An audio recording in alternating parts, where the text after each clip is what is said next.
7h26, Pierre de Villeneuve. Et voici la morale de l'info. Bonjour Raphaël Antoven. Bonjour Pierre. Prière de ne pas skier, c'est en substance le message qu'adresse la municipalité de Saint-Martin-Belleville, qui regroupe donc Val Thorens et les Ménuires, à ses propres administrés pour la période qui s'étend donc du 27 décembre au 1er janvier. Oui, alors je cite, pour offrir la meilleure qualité de ski à nos clients qui nous font confiance tout en préservant leur sécurité sur les pistes, nous sommes contraints de prendre des mesures de restriction de la fréquentation de notre domaine. C'est le maire de Saint-Martin, André Plaisance, qui l'a déclaré le 23 décembre dernier, une mesure mise en œuvre donc depuis hier. Et que vous inspire une telle restriction ?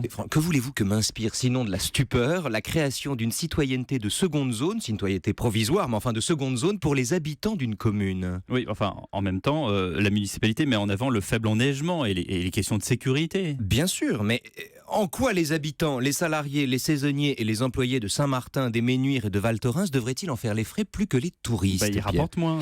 Exactement. D'ailleurs, ça n'est pas encore un hasard. Une question d'argent. C'est une question d'argent. Mais alors justement, c'est pas un hasard si le seul endroit du monde où on recense une initiative comparable se trouve à Cuba. À Cuba. Oui, à Varadero, dont les 20 km de sable blanc sont réservés aux touristes et interdits depuis les années 90 aux Cubains eux-mêmes, dont la pauvreté déconcerte et inquiète le touriste. À l'exception, alors les Cubains, à l'exception des prostituées cubaines, bien sûr, qui font partie intégrante de la prestation. Or ici, c'est la même histoire. Qu'est-ce que vous voulez dire ? Eh bien, quel est le sous-texte d'une telle initiative ?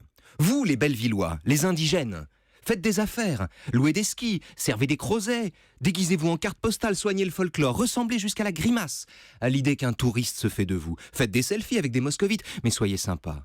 Ne venez pas leur marcher sur les skis. Prenez leur argent, mais ne gâchez pas le bonheur des Russes ou des Parisiens en utilisant les mêmes pistes et en revendiquant les mêmes droits. Ne vous avisez pas d'injecter un peu de réel dans le carton-pâte. Les touristes adorent la couleur locale, mais au fond, ils détestent les autochtones. Voilà ce qu'implique une initiative où, à mon sens, le calcul de l'intérêt le dispute au délit de faciès. La morale de l'info ? La morale de l'info, c'est que l'hospitalité, Pierre, ça n'est pas la servilité. Merci Raphaël. À demain. demain.